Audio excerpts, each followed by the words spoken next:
Bismillahirrahmanirrahim.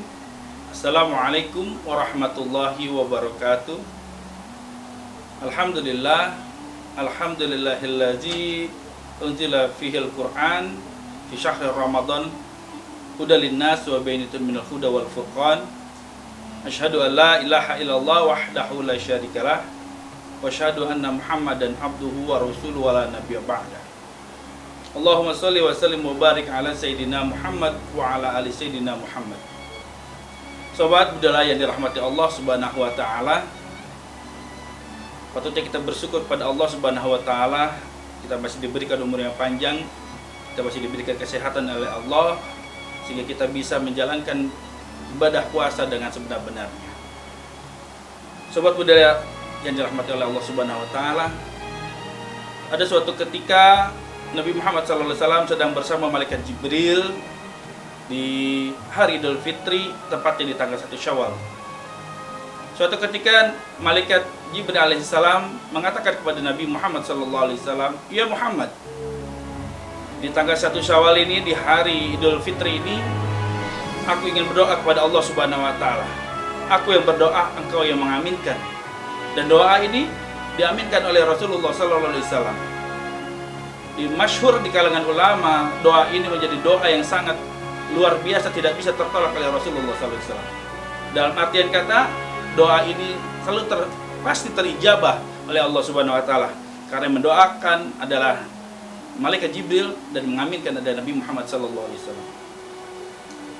Bunyi dari 3 doa ini adalah, "Ya Allah ya Rabb, di tanggal 1 Syawal ini jangan kau terima ibadah puasanya anak-anak yang durhaka kepada orang tuanya."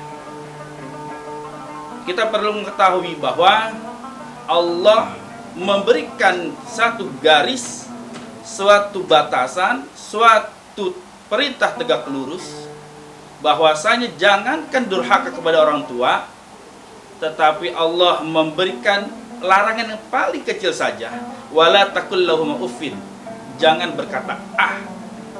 Maka didefinisikan bahwa ah saja tidak boleh, apalagi kita berdurhaka kepada orang tua kita. Kemudian yang kedua adalah, ya Allah ya Rabb, di tanggal 1 Syawal, di hari raya Idul Fitri ini, jangan kau terima ibadah puasanya, yakni istri yang durhaka kepada suaminya. Luar biasa Allah Subhanahu wa taala menciptakan seorang istri dari tulang rusuk suaminya. Lalu bagaimana dengan suami yang durhaka kepada istrinya? Apakah berlaku yang demikian? Di dalam kalangan jumhur ulama mengatakan sifat itu menjadi kias. Apabila larangan kepada laki-laki, begitu juga larangan kepada perempuan. Lalu yang ketiga adalah, ya Allah ya Rabb, di tanggal 1 Syawal ini jangan kau terima ibadah puasanya orang muslim, kaum muslim yang tidak memaafkan muslim yang lain. Perlu kita ketahui dalam sebuah hadis Nabi Muhammad SAW dikatakan al-muslimu akhul muslim, yakni bahwasanya orang muslim bersaudara kepada muslim lainnya. Sobat budaya yang dirahmati Allah Subhanahu wa taala, tentunya di bulan Ramadan ini kita bisa menggarisbawahi 3 doa Nabiullah Muhammad SAW yang mengaminkan doa malaikat Jibril. Supaya apa? Supaya ibadah puasa kita diterima oleh Allah Subhanahu wa taala, dan tentunya kita menjadi la'allakum tattaqun, yakni golongan orang-orang yang bertakwa kepada Allah Subhanahu wa taala. Sobat budaya yang berbahagia yang dirahmati oleh Allah Subhanahu wa taala, tentunya ini sedikit saja intisari yang bisa disampaikan.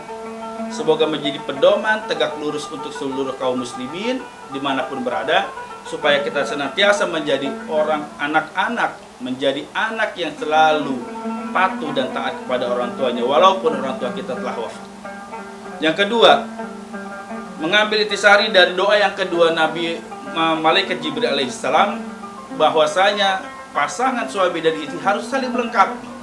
Karena memang sifat manusia tidak ada yang sempurna, maka diciptakan berpasangan antara laki-laki dan perempuan untuk menyempurnakan satu sama lain. Yang ketiga adalah esensi dari doa malaikat Jibril alaihissalam, bahwasanya hutang dosa, hutang janji dan lain harus diselesaikan. Supaya apa? Supaya ibadah puasa kita menjadi khusyuk dan kita kembali dalam keadaan fitrah, dalam keadaan suci tanpa dosa menghadap Allah Subhanahu wa taala. Itu saja, semoga bermanfaat. Wabillahi taufiq wal hidayah. Wassalamualaikum warahmatullahi wabarakatuh.